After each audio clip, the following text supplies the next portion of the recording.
call the meeting to order. And if everyone could stand for the Pledge of Allegiance, please.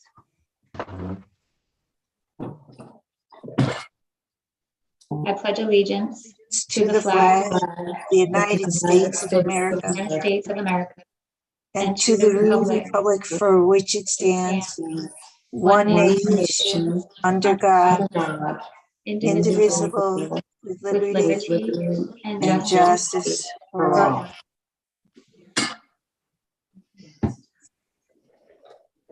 Thank you.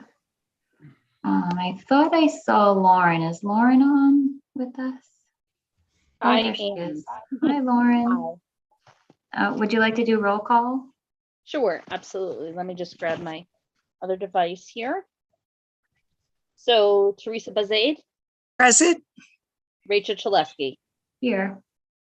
Michelle Colello, Here. Kate Canetta, Here.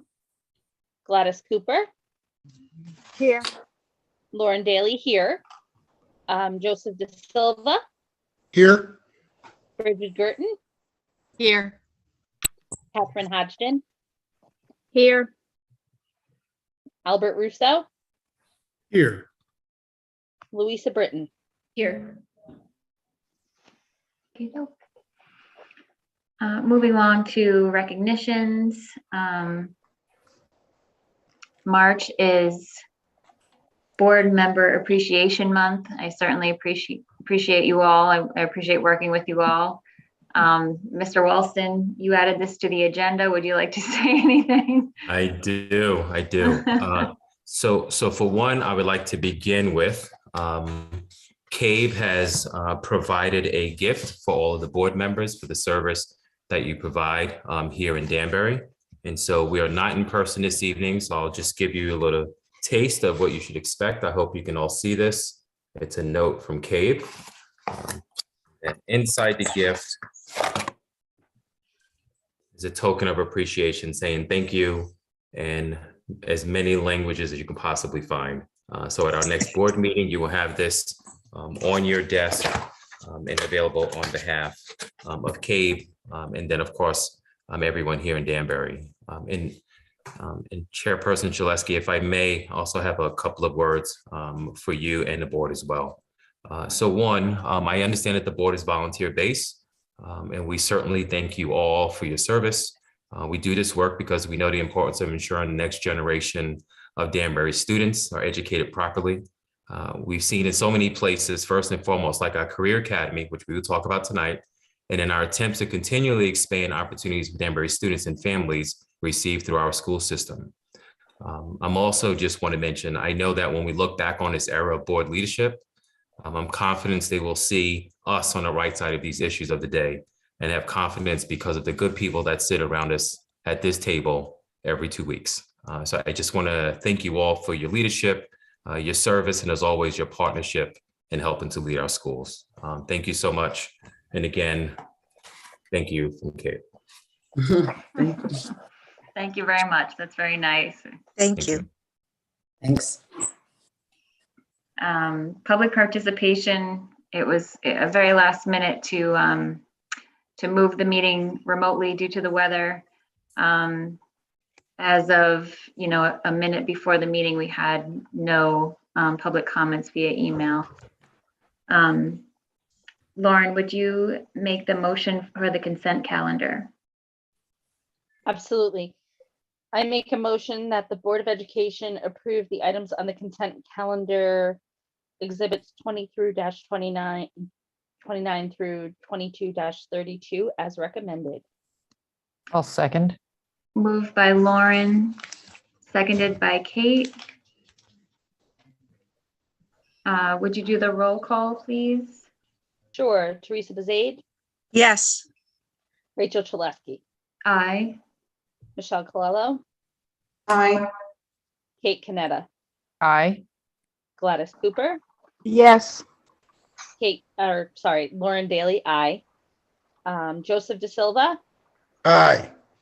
Bridget Girton, Aye. Catherine Hodgson, Aye.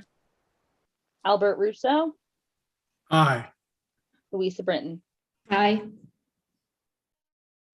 It's unanimous, motion carries. I apologize. Was there any discussion on the consent calendar?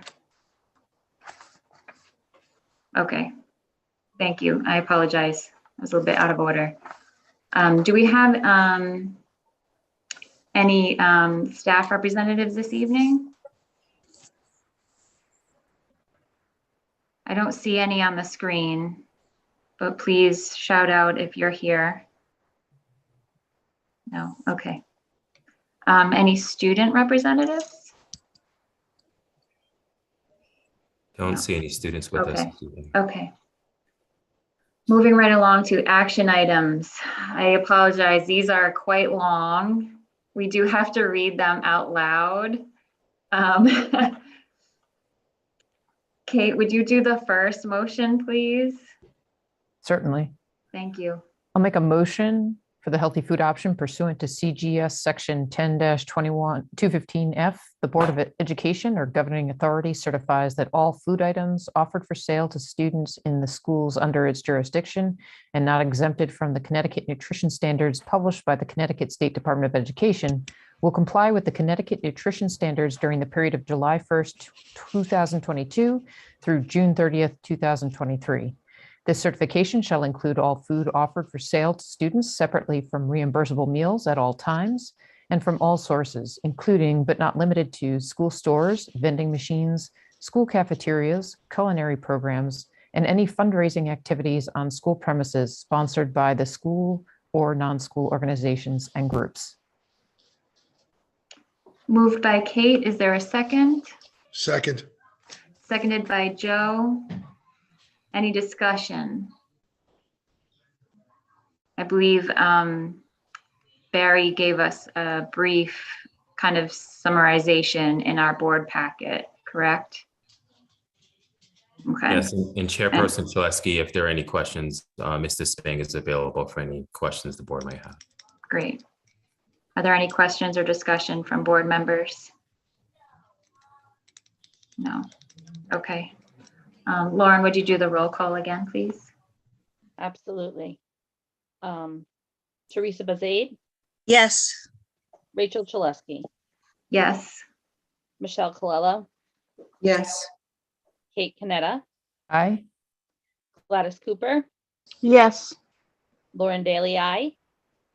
Joseph De Silva, Aye. Bridget Girton, Aye. Catherine Hodgson. Aye.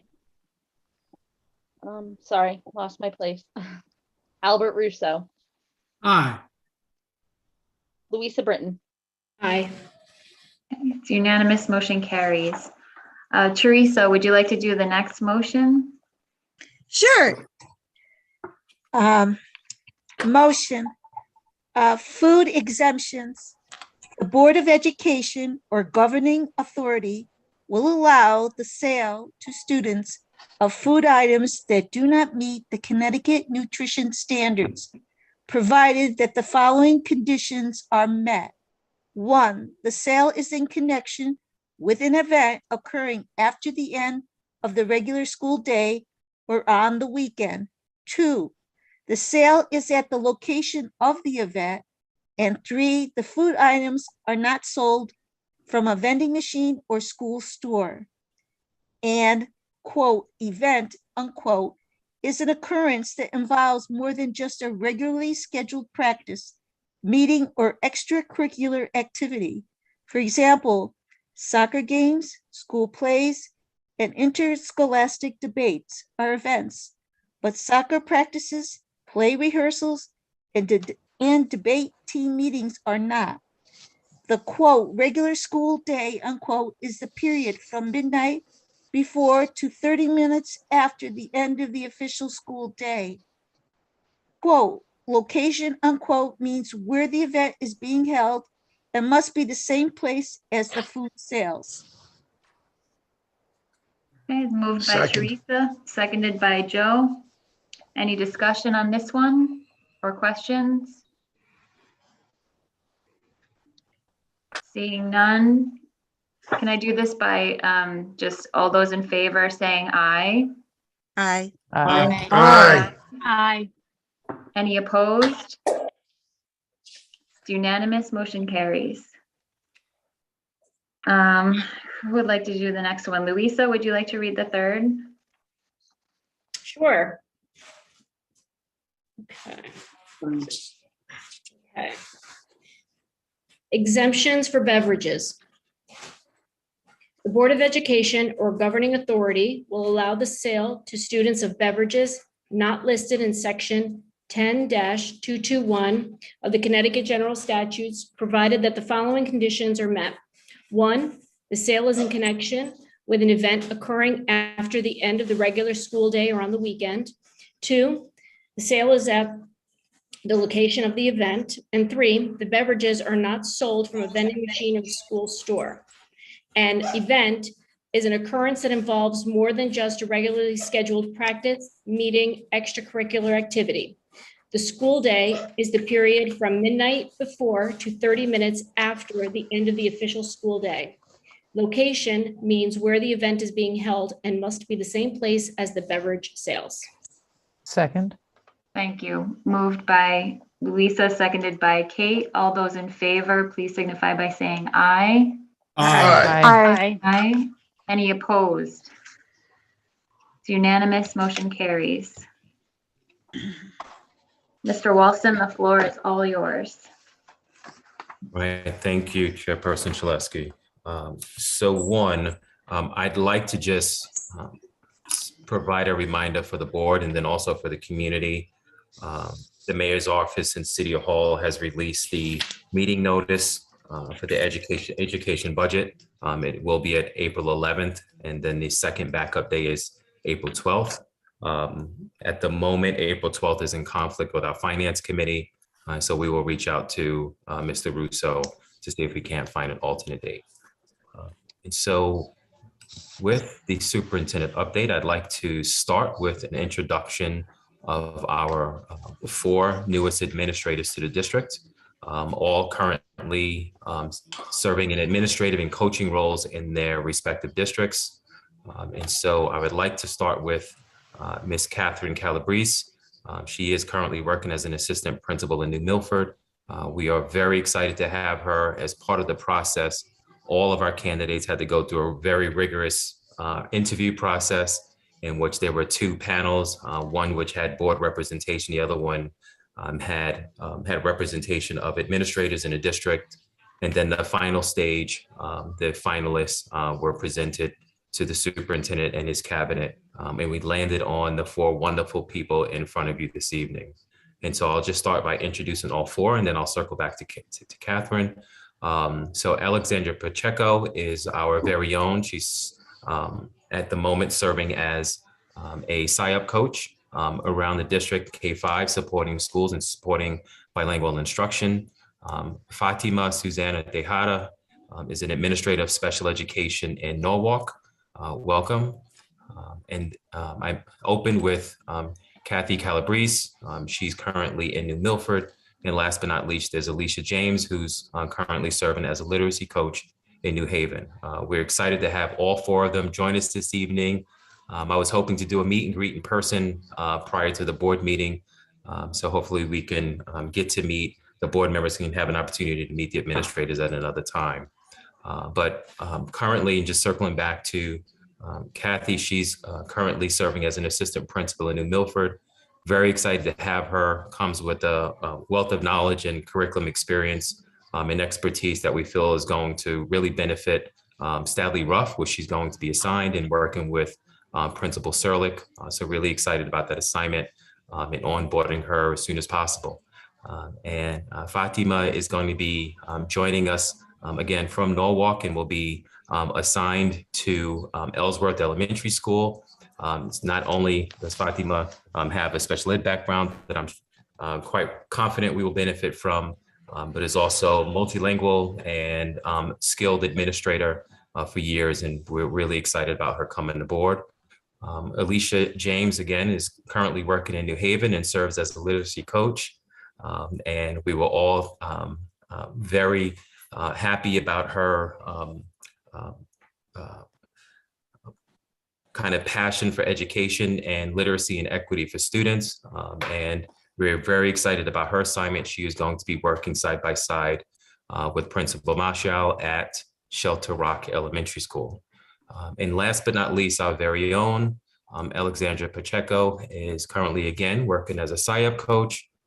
We are very excited. I think every administrator, whether they had a vacancy or not, wanted Alexandra, and there's only one of her right now. We are very excited. I know I've said that a couple of times already. We're really proud of you. And you, Alexandra, is going to be assigned to Park Avenue Elementary School, and she will be partnered with Principal Graphic at Park Avenue. So just wanted to provide an opportunity to say thank you. Looking forward to working with you all and give you guys an opportunity to meet the board. I know we didn't get to meet live in person, but I just wanted to thank you for joining us this evening. Chairperson Chaleski, I don't know if anyone has any questions for the assistant principals, but I just wanted to do a general introduction. That's great. Thank you and welcome. Welcome. Any questions or anything from other board members? No, it was great. Great to see you all, at least virtually. I think I saw you through the screen in the interview process, so it's nice to see you again. And just a warm welcome on behalf of the board. Thank you so much. Thank you. Thank you. All right, so we're going to work you really hard when you start working here in Danbury, so you should probably get off the line right now. Thank you, everyone. Have a good night. Nice to meet you. And so next up on the agenda, Danbury High School graduation date. By policy, by a calendar, and just in terms of protocol, we will confirm the graduation date in our first board meeting in April. And just want to, we were very happy that we did not have to push our graduation date or end of school date back today. So we're very happy we were able to get the school day in today. And so just before the April break, we will be finalizing the last day of school and graduation. So I'm looking forward to that, and hopefully we do not have any more inclement weather before then. And then almost wrapping it up in terms of the update before I hand it off to Kara, and that is Danbury Career Academy. And I just want to acknowledge the city of Danbury, Mayor Esposito, his team, Antonio, for leading us to this point and positioning us for, quite frankly, an absolute ideal site for a new high school. I think all of us were very excited about the idea of being at the summit. And frankly, we were excited about having a new building space. But the space was very unique, and because we were going to be providing a very unique educational academic offering, I think we were generally all excited about that. But frankly, Cardis is the ideal site for us. It's probably an ideal site that we can find in Danbury. Some of the team and I, we had an opportunity to visit Cardis prior to the signing. This is, I believe, in the end of 2019, where we were looking for space to lease. And, secretly behind the scenes, we're saying, wow, as much as we love the summer, we wish it was the Cardis, because that's really the ideal site. And so for this to circle back 2.5 years later, and that opportunity presented to us, we are very excited and very thankful to the city on how they made this happen so quickly. So we just want to acknowledge that and say thank you. With that said, it presents some new opportunities, which creates some decisions. I'm not even going to say problems, but it just creates a different set of thinking for us. And as part of the update regarding the academy planning, is pretty good timing this month. I had no idea we would be here talking about academy action plan, and we'd be talking about a different site here in March. But here we are. And so the team and I, we've had several discussions behind the scenes. What does this mean? Will this change our academic focus? What opportunities do we need to maximize right now, given this new space? We've talked to our architects, we've talked to Antonio, talked to the mayor quickly, and Kara is going to provide an update and just share with the board kind of where we are. We appreciate that there might be some questions, and so we'll be ready to answer those. Kara? Sure. Thanks, Kevin. I'm just going to pull up a little slideshow that I think will just help with the visual, especially for new board members who may not have kind of heard the Academy explanation more than once. So I think it'll be helpful. So let me just pull that up. Let's see.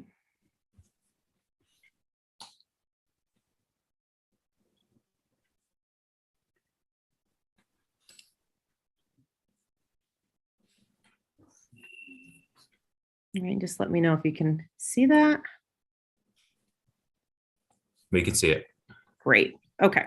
So in some previous presentations that we've done on the Career Academy, we really maybe didn't do enough justice in really getting folks to understand the broader concept.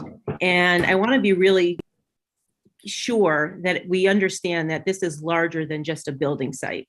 And I echo Kevin's sentiments on how excited we are in terms of the opportunity to be at such a location. I think all of our jaws just really dropped when we heard what the exciting news was. So with the exciting news came an opportunity to rethink a few things and in terms of some possibilities. And I'll talk about that a little bit at the end. But the reason why I wanted to put Danbury High School and the Career Academy site side by side is because this is really about transforming our high school program into academies. So these are really about the academies of Danbury High School.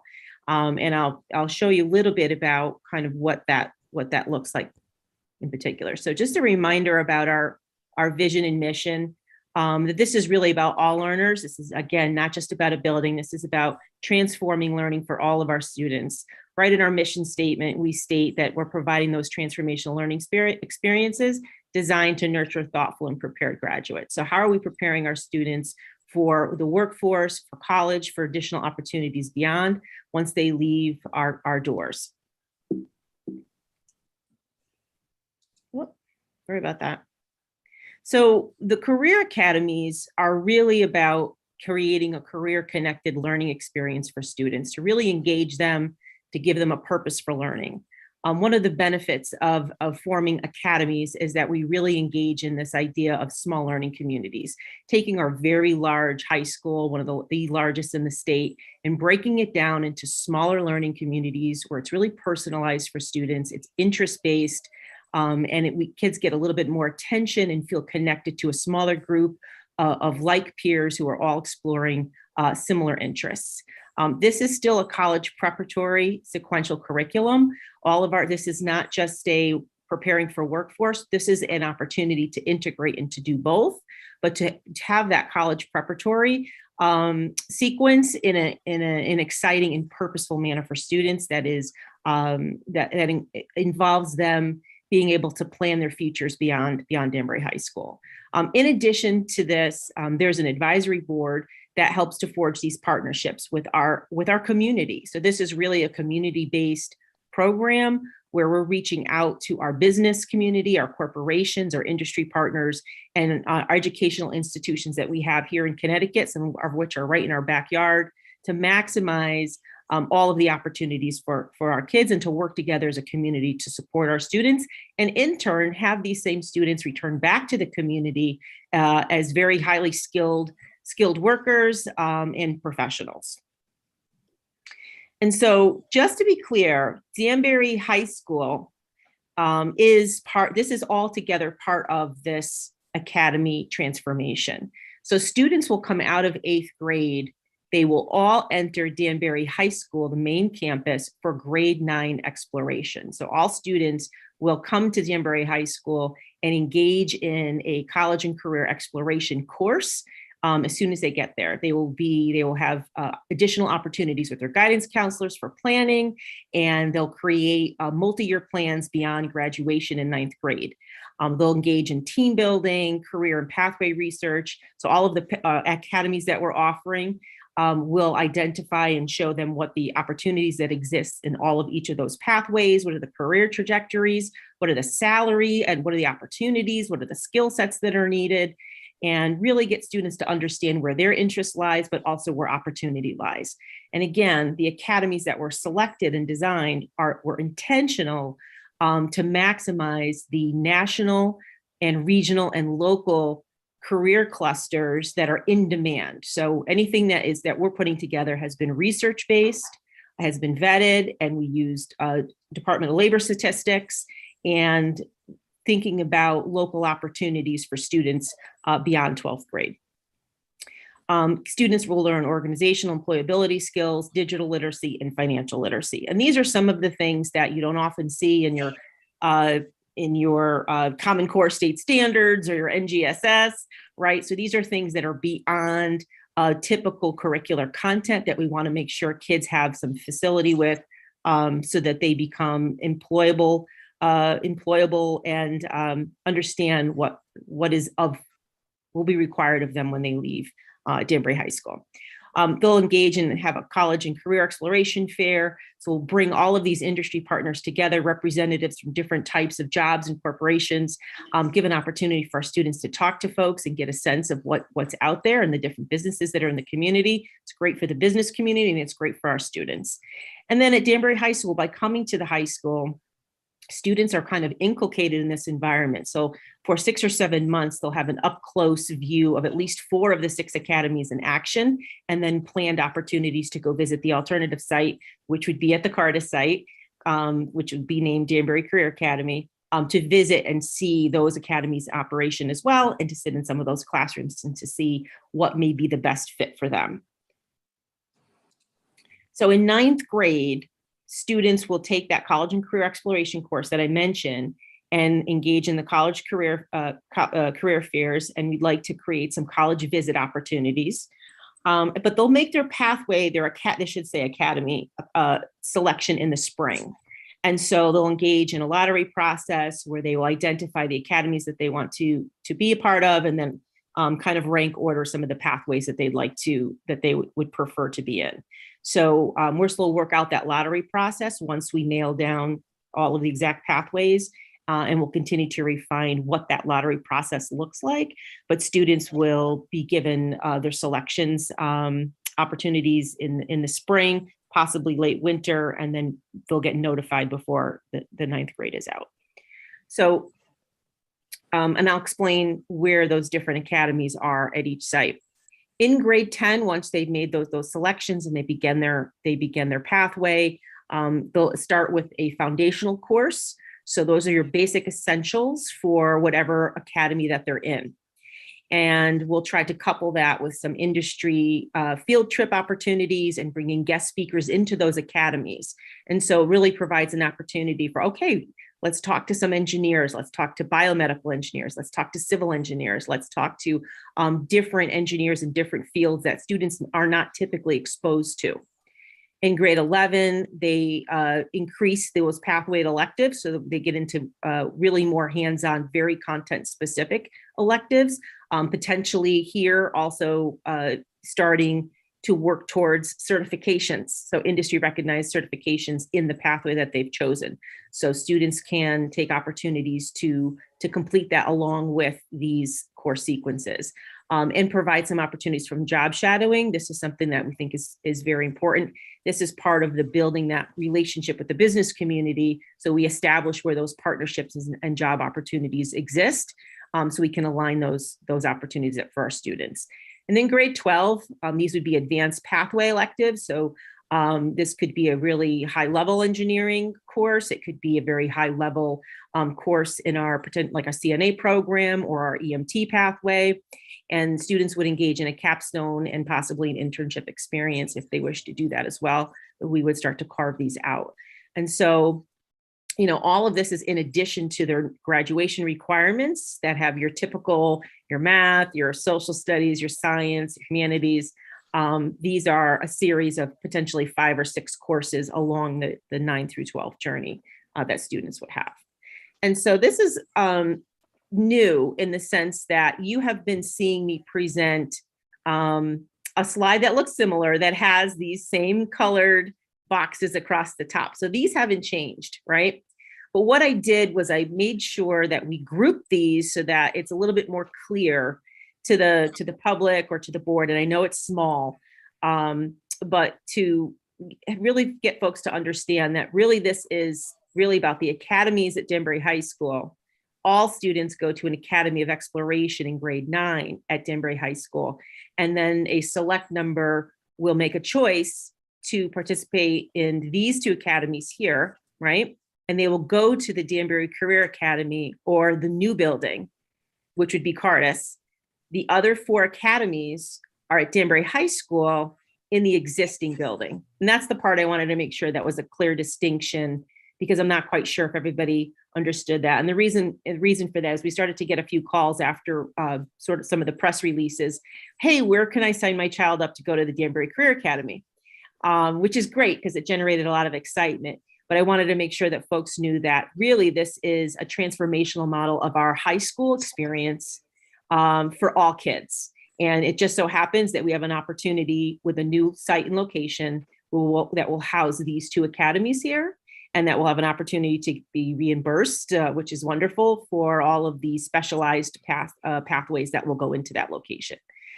We have work to do at Danbury High School. So we'll be working on identifying where these pathways and academies will be located within the high school, and how we can do a little bit of cosmetic refreshing and making sure that we have equal and exciting learning spaces at Danbury High School as we build this over time. So kind of question is, where do we stand now? So in the last probably 2 weeks, it feels like a whirlwind that has kind of befallen on us. So we went from meeting all of the time and spending what seemed like a year on the design of the summit site, to quickly having to pivot to say, whoa, we've got this new site and this new opportunity, and looking at the plans that were put together, the ed specifications, the existing footprint of a totally different building.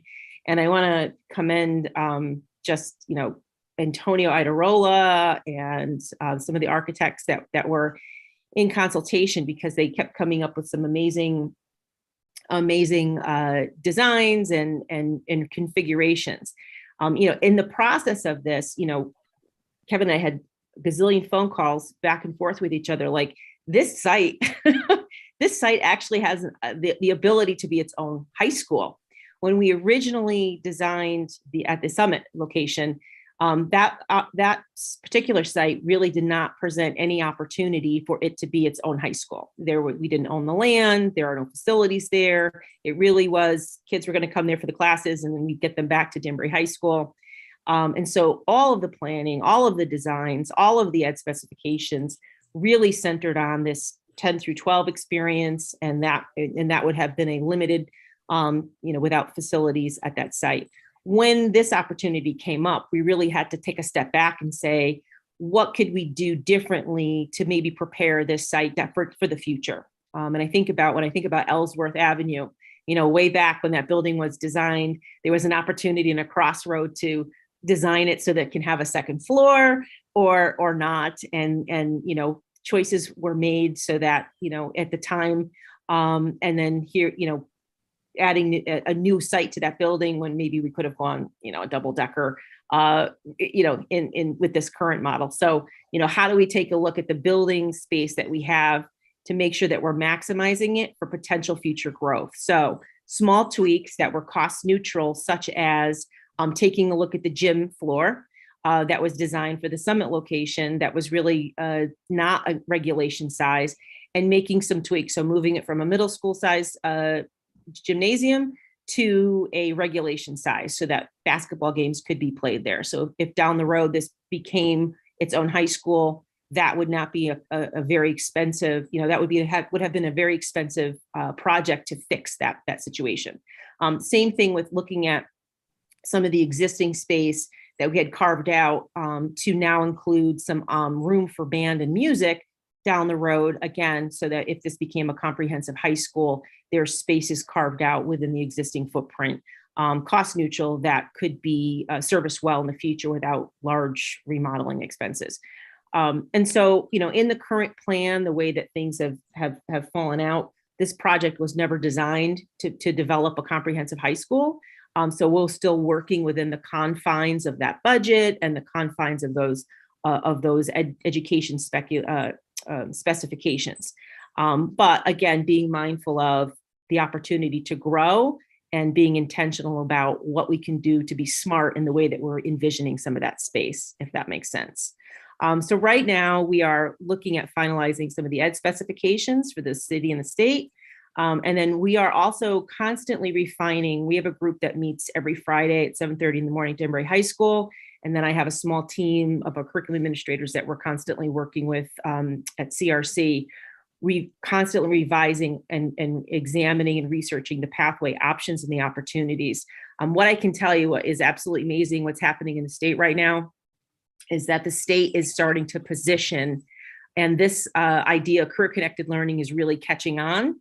And they're offering opportunities for collaboration that didn't exist before and bringing folks to the table for us to work with. And so as it seems like every other week we're learning about new opportunities that exist and going back to the table and looking at our pathway options to make sure that we have the very best plan in mind. So that will continue. And as the pathway options, develop and take shape, then that will inform, continued spacing and staffing at both locations. And that'll be an ongoing process to review those.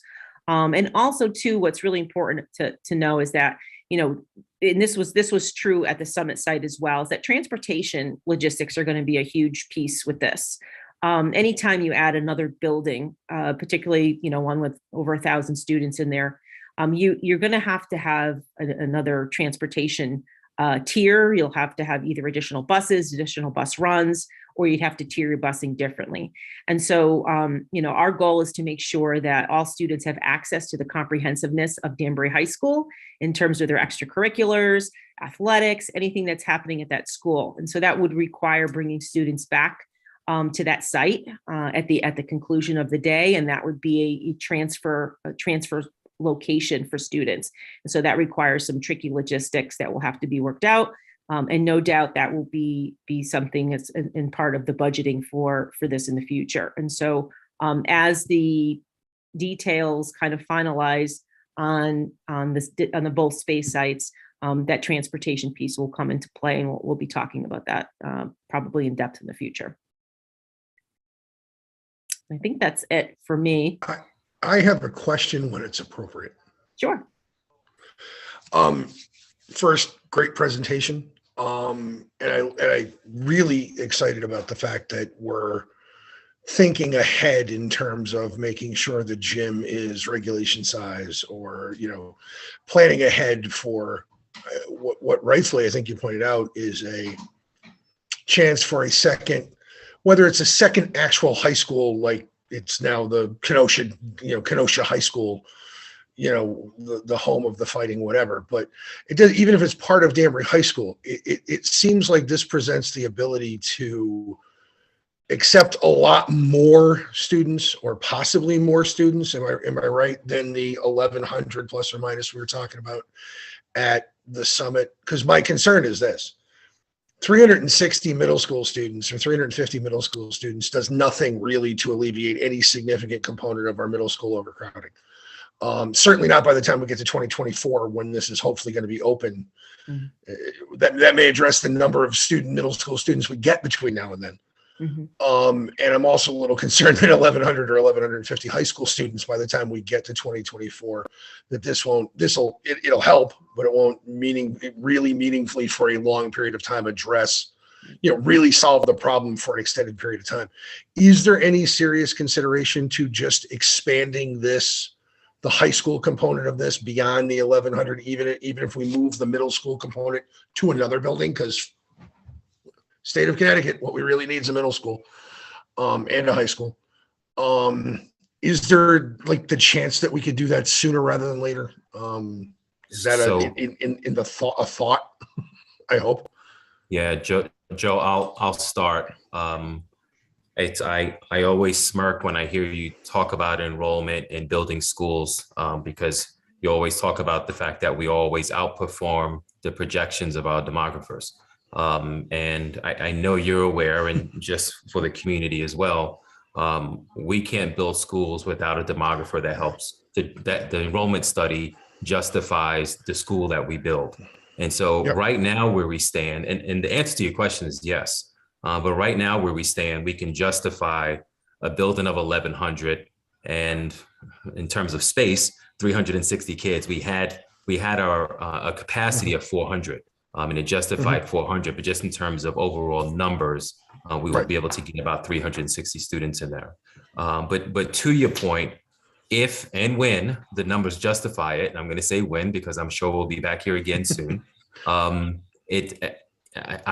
sure we can pivot and move this building to a high school, right? Just 912, and then if there's growth opportunities, I think that was the mayor's point. Like, if we get there, Yep. we are well positioned for it now, given this investment in the land.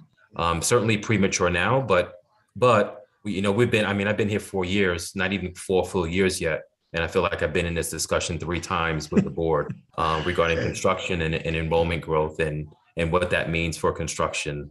So we are there. Just a update for the board. This project does require an updated enrollment study, and so we have that work will be underway very soon. But when we submit our ed specs along with the updated architectural plans, an enrollment study will have to be concluded as well. So I'll make sure the board has that update as well. And Kevin, and thank you for that answer. And your answer is exactly apt. We've had this conversation 3 years in a row, and 3 years in a row we exceed our demography, and we've done that for a decade now. And maybe this is the time, and maybe this is something we could address with Ryan. And I've certainly spoken to Rachel about this before. This may be the time we need to approach our legislative delegation and make the state understand that we keep exceeding our demographics, and maybe building to our 8-year high demographic estimate in enrollment is insufficient for our needs. And maybe we need to be able to exceed that for, certain levels, certain grades at certain points in time. That's at least something that I think we should probably consider investigating, whether we can get the state to do that for us. Because, if the state sets the rule, there's no reason why they can't change the rule. And, we built a freshman academy. It's beautiful, but it was too small the day we built it. And I'm afraid what we're going to do is we're going to build a space for 11 or 1,200 high school students. Is going to be too small the day we open it. And at the summit, you're right, we were limited. And here we have the world is our oyster. And I agree with the mayor. I think this is a great purchase for the future. And hopefully we can make some of that future sooner. Thank you. Thank you, Joe. Are there any other questions now that the floor's been opened? Thank you, Rachel. Teresa, go ahead. I just want to say to Kara, concerning buses, maybe consider something like what WestCon does with its Midtown and West Side campus, running a looping bus situation during the day, and something along that. Just a suggestion. You're and obviously that's far down the road, but I just thinking of what WestCon does with the split campus. Yes, no, I appreciate that. Yeah, we're looking at all options. Getting kids to that site and then to travel to Danbury High School and same thing with the way home. So it's quite a few students. So we'll have to figure out, the best way forward. That's the most economical for the plan. Right. Thank you. Any other questions from board members? I can't really see anyone, so you're just going to have to unmute. And should I stop sharing? Is that better if I do that? Yes, Kara. Thank you. Sorry. That's okay. So Kara, my question is about the existing academies at Danbury High School. Will those still remain? Do they fit in with the, will it just these just kind of expand upon those? Yeah, so we have, we have a CNA program at Danbury High School, so that would get moved over to the new site, the new location, and the design build of the they call them collabs, which were the collaborative learning spaces, will be suited to house, I think it was maybe 12 hospital beds and all the equipment that goes with it. And, if you've ever been to the CNA program classroom at Danbury High School, it's in one classroom and it's jammed with equipment. It's an exciting room to be in with the kids, but it is tight. And it's one of our most popular programs there. And so really, how do we expand on that and provide more opportunity? And then we'll have a space for the EMT. So we'll grow that out. And we have a certified staff member who actually can teach those courses. So that will also go. So all of the medical type things will go over on the new campus, and we'll have some expanded room to actually work and to grow. And so, yes, and then our engineering, we're going to keep the engineering pieces at Danbury High School. We're talking about, there's some exciting choices, the things that we wrestle with is, do you keep a biomedical engineering with the health group, or do you keep them with the engineers? And there's really exciting opportunities to do it both ways. But some of the way that certifications run with teachers and how we should staff to get maximum efficiency in staffing, right? You want to fill teaching lines in a building. And so it's very intricate in terms of a jigsaw puzzle with certification, staffing, and then the number of sections that you run.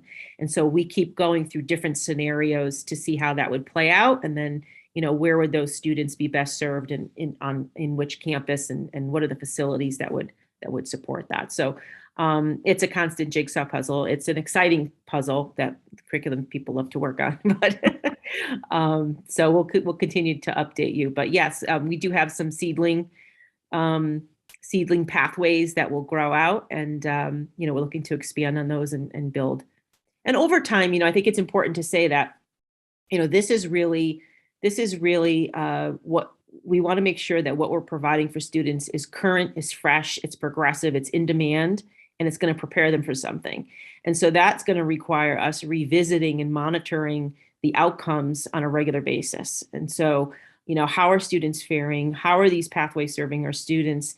And, every probably 5 or 6 years, we'll probably have to go through a cycle where we say, does this pathway make sense? Or is this something obsolete? Is there something that's more emerging that would better position our students?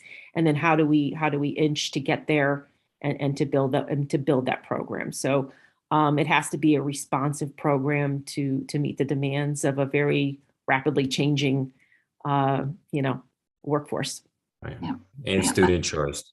And student choice. Right. Any other questions on the Career Academy? Okay, and you answered the admissions question times from parents. Rachel, you're frozen. Sorry, I know I'm frozen. Okay. Sorry. I didn't hear the question. Sorry, no, I received the same question from a few different parents about admissions, which you touched upon, and it would be kind of the lottery process that's currently in place for the existing academies. But there more info to come, it sounds like. Correct. Yep. Great. Okay. Moving on then. And so one more item on the superintendent's report. And so I just wanted to update the board and the community that on behalf of the district, we did submit written testimony for House Bill 5, I believe that is 5823 to fully fund, that's 5283 to fully fund Alliance in 2025. And I think this is a perfect segue. I've asked Zach and Ryan Bingham, our lobbyists, to join us this evening and provide the update. Zach Dendis and Ryan Bingham provide some updates, not only on that House bill, but some other House bills that we might be of interest, strong interest to Danbury Public Schools. So Ryan and Zach want to thank you for joining us this evening and providing this update. Thank you. Great. Everybody can hear me okay? Yes, sir. Cool. I'm Ryan Bingham with Sullivan and Lashane, and we've had the pleasure of working with the Danbury Board of Education in the city side of the city of Danbury for several years.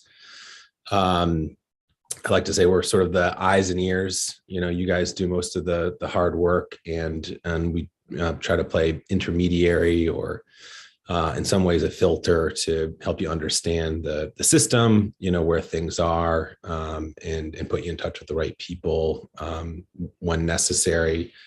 In addition to that, we are your tracking resource for legislation that could positively, in the case of 5283, impact the district, and also negatively. And so I think just briefly introduce myself and then Zach. I want Zach to sort of give you a high level overview of where we are on the budget, because that's the biggest chunk of dollars outside of the Career Academy, of course. And then I'll talk a little bit about some of the bills that are of note. And we do provide every Friday a tracking report to Kevin and to the mayor and staff. So there's some other bills that are not yet filled in yet. There's what we call placeholder bills, and substitute language and amendments come, and sometimes towards the end of the session we get frantic and are calling Kevin, and before Kevin, Dr. Sal, and saying, all right, what does this mean? Is this good? Is this bad? Can we run and chase down one of our legislative supporters, delegation members, to track it down? So just briefly, my background, I served in Torrington as the mayor for 8 years. Certainly have a lot of experience in my past on the education side, and more importantly, understand the countless hours of work that you all do on behalf of your residents. And so I thank you for that. And I've been with Sullivan and Lashane for the last 5 years. And then in between then, I worked at what is now Oak Ridge Recycling and Waste, then Winters Brothers. So I was a Danbury staple at one point in my life. And you can make the, connection between garbage and politics, but I won't do that. And then we just brought on Zach Dendis, which we are really excited about. Zach comes to us from Senator Murphy's office, having served with him for 10 years, most recently doing outreach for the senator. So he has a really good understanding, and especially now with so much of an influx in federal dollars to the state, on some of the questions that come along with those dollars that sometimes are unclear. And so we've tried to be a resource to the city and the Board of Ed most recently in determining, what can be used, for some of the projects that are ongoing. So I'll turn it to Zach to give you the, eagle's eye view of where the budget is, what the impact is on the Danbury Board of Education, the city. And then I'll take it back and run through some of the, where bills are, where we are in the session, and take any questions. Thanks, Ryan. I hope everybody can hear me all right. Kara, thank you very much for that overview of the school project. That's actually super helpful stuff for us to know.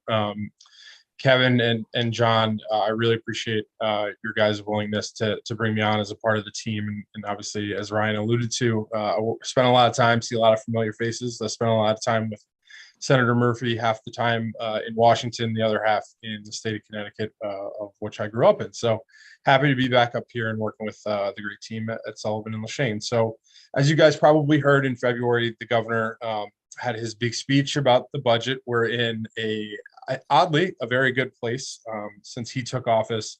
We've had an influx of about $6 billion in federal injection money from COVID stimulus. We are in, as I said, a really just great place in terms of surplus. And June 30th, we'll have a $2.5 billion surplus. And I think part of what the governor has really alluded to when he talks about what he wants to spend this on, it's going to be conversations around tax cuts, conversations around the rainy day fund, potential conversations around sales tax cuts. But ultimately, the process for which this works is now the Appropriations Committee is going through the agency hearings, and your delegation has been wonderful. We had the opportunity to meet with them a few weeks ago to chat with them about the priorities as they head into the session, of which there are many. And they were really a wonderful resource and always have been for us at Sullivan and Lashane. So we're really excited to continue our work with them. Basically, the largest overview of this is there's going to be a lot of opportunity for Connecticut towns and cities for statutory formula grants. What that means is that as the Appropriations Committee goes through their work through the legislature, you're going to see implementer bills, bond authorization, and essentially just the finance revenue schedule for likely around April, May. Early May is most likely. And again, that goes through all these agency hearings that we're hearing about right now. But the biggest thing, and I'm happy to send this to you because I know it's a lot of numbers. I'm happy to send you this information after we hang up tonight. But the biggest thing is this year and the next few years. The COVID money that came from the federal government unfortunately has an expiration date, which might seem odd, but that means that it needs to get spent, and the Treasury Department is allowing that money to be spent in a lot of different ways. Under the governor's proposed budget, Danbury would receive about a plus up of about $2.45 million in FY 2023, which is a 4.7% plus up. Again, I'm happy to send this information. I know there's a lot of stuff going on. So all good news to report from that. And I think what we'll see and what we can certainly get you guys in terms of background in the next few weeks, there's more appropriations hearings tomorrow. But as this process goes to the implementer bills, you're going to see a lot of people kind of asking for this money. So we'll figure out exactly what it is that we want to prioritize through the budget process.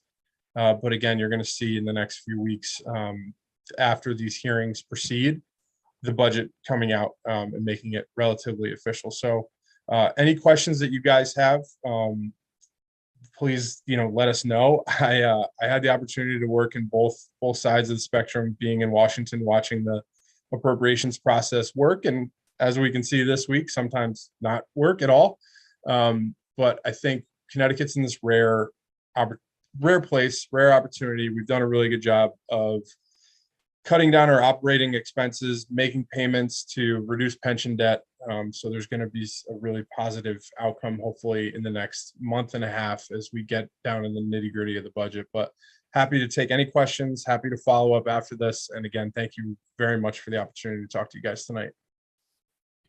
So we're in the mid-year of a biennium budget, and I think what Zach's alluding to is that in the past, in the biennium budget, because the state's been in fiscal disrepair, historically, is we're up there, fighting to say, hold us harmless, don't take rescissions away from the Board of Education. They're midway through their budget process, and I think we're very confident that the minimum increase, as Zach mentioned, is been posted. The great news is that there's a groundswell of support to Kevin's bill that he supported through testimony in trying to get to that by 2025, that accelerated ECS grant formula, which would be a huge boon to the Board of Education. We've been advocating on your behalf, and so has your delegation, to accelerate those statutory payments back to the Board of Education, to the city. So we know that that's a top priority. It is 100% on our radar. It certainly is on the radar of your delegation and the mayor. So I think, we can sort of say at the very least that it does appear that there may be, I should say, I don't have a crystal ball, but maybe the time is right to finally get to that point where you're accelerating faster than the 10-year phase in that was originally anticipated, which would obviously benefit the city of Danbury, which has unfortunately been underfunded as a result of, sort of kicking the can down the road on ECS. Ryan, is there anything else we can do in this regard? I mean, obviously, this is a particular interest to the board and the city, obviously. Yeah, I think there's a time and a place for it, for sure. Your testimony is a marker that suggests certainly to the Danbury delegation, but to other like districts. And I think, off the top of my head, Norwalk, which also submitted testimony in support of it, Stamford as another example. These are communities that are in similar situations where they've got a growing student population, to Joe's point, outpacing, what all projections could be. And so you constantly sort of lagging behind, even as the accelerated payments phase in. It's in the education committee now. They have a deadline to get all of the bills out of the education committee by the end of this month, March 28th. And so I'll take your testimony, have it in hand, and make sure that, and we have 3 members of the delegation that are on the education committee, Senator Kushner, Representative Harding, and Representative Callahan, to make sure that they're aware that this is critical to the district. And so I think, if I'm a board member, I'm certainly advocate. I know I've seen Rachel up in the building prior to COVID advocating on behalf of the board. So, don't be shy to let your delegation members know that you support it. You'd like to see it be successful, and tell them, that you'll work with them in any way, shape, manner, or form. And we'll sort of broaden the net to other members, certainly the leadership of the committee, and we'll find representatives from those like cities to team up with and advocate on your behalf for. So, and we'll, if it's in danger, or if it, starts becoming something that we have to raise the red flag, you'll be the first to call on that. So, Okay. yeah, for sure. And then just 2 other deadlines. So I mentioned the education deadline is the 28th, and to Zach's point, the Appropriations and Finance Committee, which is the, both sides of the budget, revenue and expenses. Those deadlines are April 8th for the Appropriations Committee and April 7th for the Finance Committee. And so what you'll see at that point is, the semblance of a budget coming together, knowing that what comes next is essentially a negotiation between leadership and appropriations, finance, leadership and all the caucuses, and the governor's office and the Office of Policy Management to try to finalize the budget, knowing that there's, 100 bills out there that could potentially impact the budget through additional spending, decreased revenue, or the complete opposite of that. So those will all sort of take shape. And then the final deadline that you should be aware of is what we refer to as Sine Die, the end of session, where all bills either have passed or will die at midnight, May 4th. And so that's the end of session this year. And it's a short session. That's actually the shortest legislative session in the state's history, just by way of the calendar, 84 days. And so if Zach and I look tired now, call us up on May 4th at midnight, and you'll see 2 people with not very clear eye, but, happy to do it. And so, I don't know, obviously don't want to take a whole lot of time, but if you don't mind, I'll just hit some of the other bills we have tracked, just as a placeholder, to alert you to some of the things that's happening. And there are still bills being filed as we speak. So these lists change rapidly. So one of the bills that I think we should have on our radar is the goal of having all zero emission vehicles and school buses 100% by 2030. So something to be fully aware of as a potential, certainly a laudable goal to reduce carbon emissions, but something to be aware of as a potential cost to the districts. And that is both in SB 92 and SB 4, both dealing with zero emissions vehicles. And you can stop me if I'm going too fast, but I just don't want to take too much of the board's time in going through some of these where, if we send the tracking sheet, you can always ask us. The other, the Department of Education bill, there's a lot to it, certainly to parse through, but that's one on our tracking sheet that we are always going to be watching to see if there's anything that comes in or out of that bill that could potentially impact curriculum, how you hire teachers, and a plethora of other items. That's SB 226 in the Education Committee.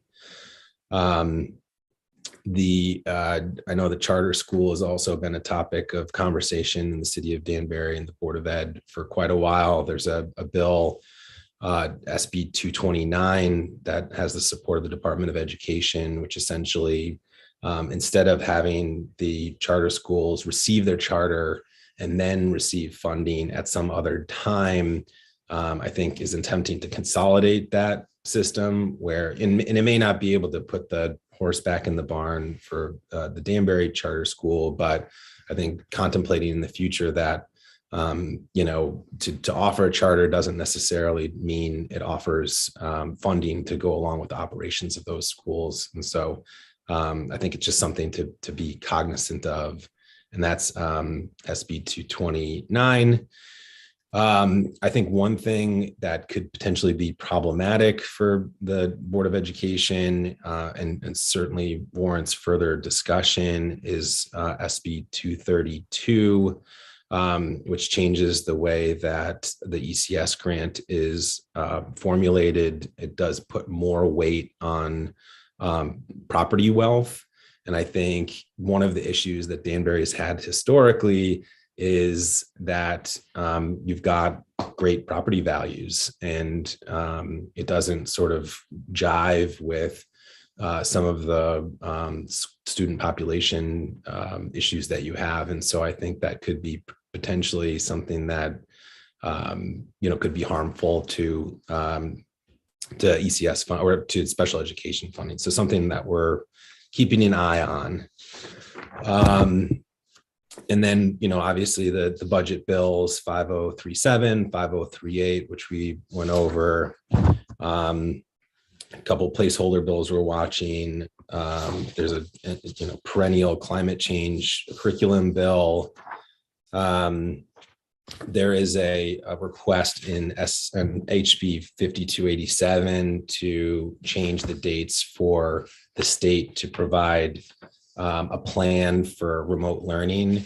Currently, law suggests that by July 2023, there should be a plan. It's asking the State Department of Education to accelerate that to January 2023, which will allow you all to have time to review those plans and potentially implement remote learning options.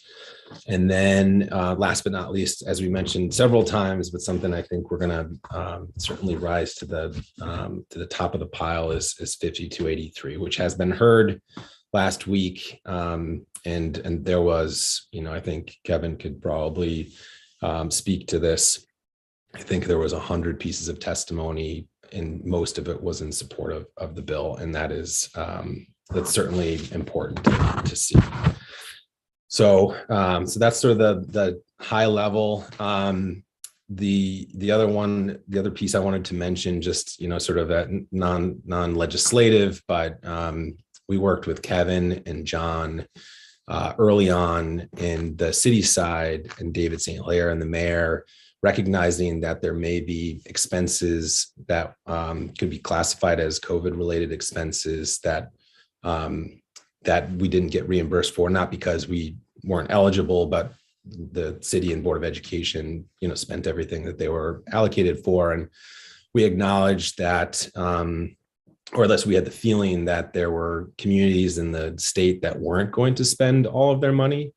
And so we tried to put a marker down, and the mayor sent a letter in January to then Secretary McCaw requesting that if there are towns and cities that are not spending their allotments, and instead of turning it back to the federal government, that Danbury stands, ready, willing, and able to get that money and have eligible expenses, right? So.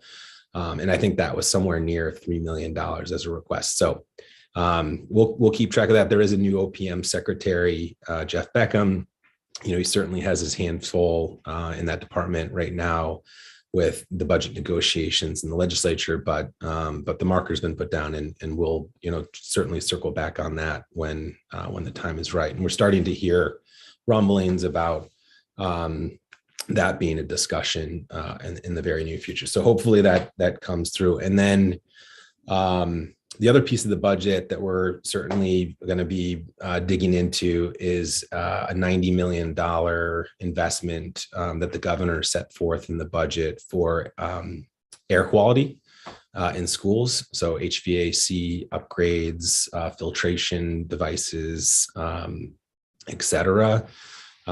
So, there's still some meat on the bone there that we got to dig down for you on, but it's certainly something that could be helpful, that could relieve some of the capital constraints that you have now and into the future. So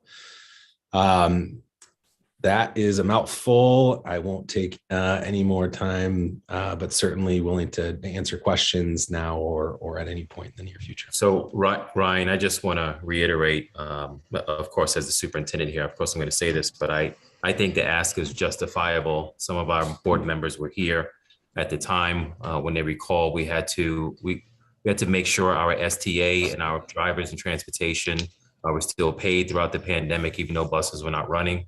And then the same is true for food services, despite the fact that we lost considerable revenue from food services. And so that's why we had these kind of outstanding costs. And we made sure, and we use COVID monies to help pay those commitments that we made. And so if there are districts out there with leftover money who didn't have to do this for whatever reason, we feel strongly that it is justifiable. So I couldn't help myself, Ryan. I had to just get that in. Yeah, for sure. And I don't think that anybody could argue that it's a justifiable expense. And I certainly don't think that the state wants to be turning back federal funds if they, have other districts that like Danbury that they could support. So we haven't gotten any negative feedback for sure. I think they're still trying to figure all of it out. Yeah. Okay. Thank you. I saw two hands up. I think Joe and Kate. Kate, would you go? Oh, go ahead. I'm sorry. No, go. Kate, go ahead. Thanks, Rachel. Ryan, thanks so much for joining us tonight and kind of giving us a scope of everything that's going on from your perspective. I wanted to ask about HB 5280. This is about bilingual education, which would increase the per pupil grant amount for bilingual education and also establish a dual language seed grant program. Have you heard anything about what's going on with that? I don't have it on my list. I did have I can follow up with you. I had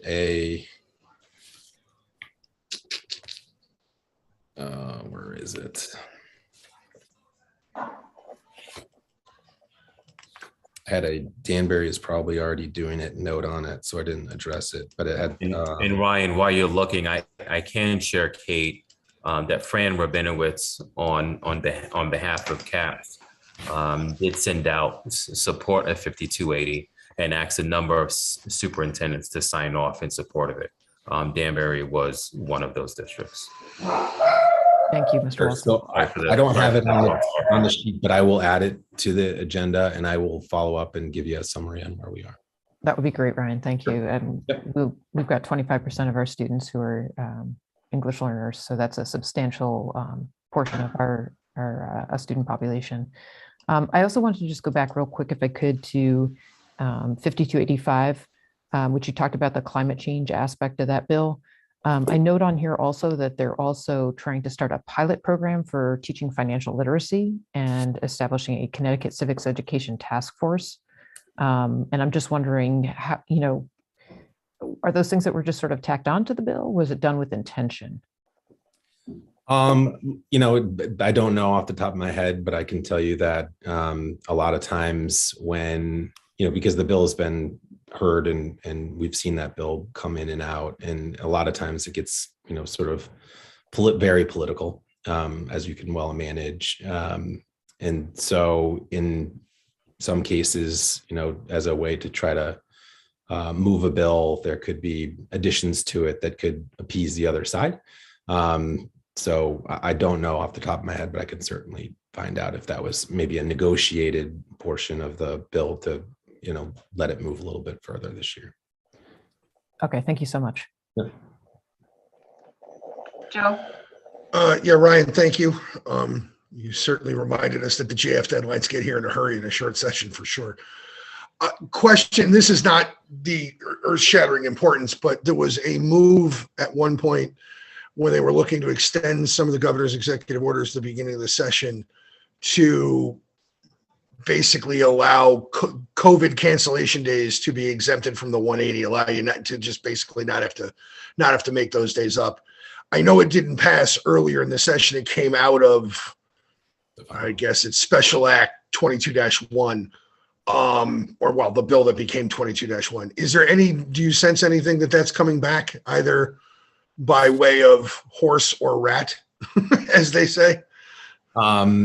So yes, 22-1. No, it wasn't in there. I have not seen any language that would have put it back in. We do track bills that are what I would refer to as a placeholder bill. That's, always opportunistic for a lot of different language, a lot of different sections from bills that maybe didn't make it out of committee or heard in previous sessions. So if we do see it, I will put it on my radar and let you all know. Yeah, again, it's not a huge deal. I was just wondering. Thank you. Are there any other questions from board members for Ryan or Zach? Seeing none. One last thing. Oh, sure. One last thing. I just on a fun subject. In the past, pre-COVID, we've also been your coordinators for Danbury Day. There, I would say probably not this session, not just because it's sort of still in flux, although we're in the building on the first and second floor now, which is a great help to us in what we do up there. But just, I think put a marker down for 2023 to bring back Danbury Day. And there's so much great news from all of you and what you're doing with the Career Academy. And I know we've talked about this in past Danbury Day events. And so I think legislators will be really excited to see the progress that you're making. And so just put a marker down, bring the hats back, and hope to have you up in the building next year, advocating on your behalf. Awesome. Thank you. Anything else, Mr. Walston, for our lobbyists? No. Other than get back to work. Well, thank you for sitting. Yeah, thank you for sitting through our meeting. I think you've sat through longer, right? It's been great. Very efficient. Thank you. Yes, thank you so much. All right. Take care. Have a good night. Thank you. Good to see you. Ryan, Zach, thank you.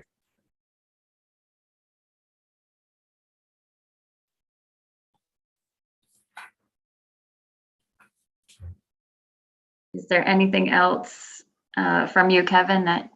No, that is Okay. all from us regarding the superintendent report and the discussion item. Great, thank you. I don't have much in the way of a board chairperson's report, except that I do want to thank Ms. Volpe from Mill Ridge Primary for inviting us to read to her classes last week during Read Across America Day. One of the few joys of board membership. I really do enjoy reading to the kids, and so thank you to the board members who did the same. So that's it from me, really. Are there any other board communications or comments? Just would like to say that I attended the CAPE workshop today. I don't know if we had board members on. It was an excellent workshop. And if you have the time, I think CAPE offered us excellent workshop to take advantage of. And yesterday's workshop was Let's Keep It Civil. And very interesting. And it gives you an opportunity to look at how we're structured and how we're conducting our meeting, how we should be conducting ourselves at board meetings. And one of the things I thought that always sticks with me when you come into a meeting, to at least prepare yourself. And if we prepare ourselves, then when the questions come up that we feel like we need to ask, then you will have some type of feel as to what you're expecting. And I enjoyed the workshop. I want to thank the board chairperson and Kara for sending and getting me registered for that workshop.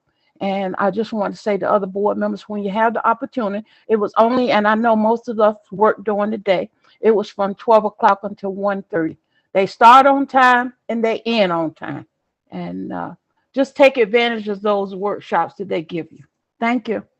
Yes, thank you, Gladys. I did attend that one as well, how to keep it civil. And I really appreciate hearing from other board members and other board chairs and how they conduct themselves. It really does give you. Madam Chair, just a quick comment. Sure. I'd like to echo Gladys Cooper. I believe Gladys and I took that last year. And as far as boards go, I think we're pretty civil to consider what I've seen in some of the bigger cities and on the major news networks. So kudos and congratulations to us all. Thanks, Al. We are civil. We are civil, but we don't get an opportunity to see how other board, you should have seen some of the things that came out of the Hannum board when they were talking about the mass. And, it was almost police were there. And, and it will give you a feeling as to how you should be conducting yourself and what's going on around you. So, yeah, Congratulate us. we are civil. Thank you, Gladys. Any other board comments or communications? No. Okay, with that, a motion to adjourn. Second. Moved by Al, Second. seconded by Kate, I think. I can give that to Joe too. Okay. Oh, Joe. Kate, your voice Kate, seconded by Kate. Oh, Zoom. All those in favor? Aye. We are adjourned. Thank you all. Good night, everybody. Good night. Thank you. Have a good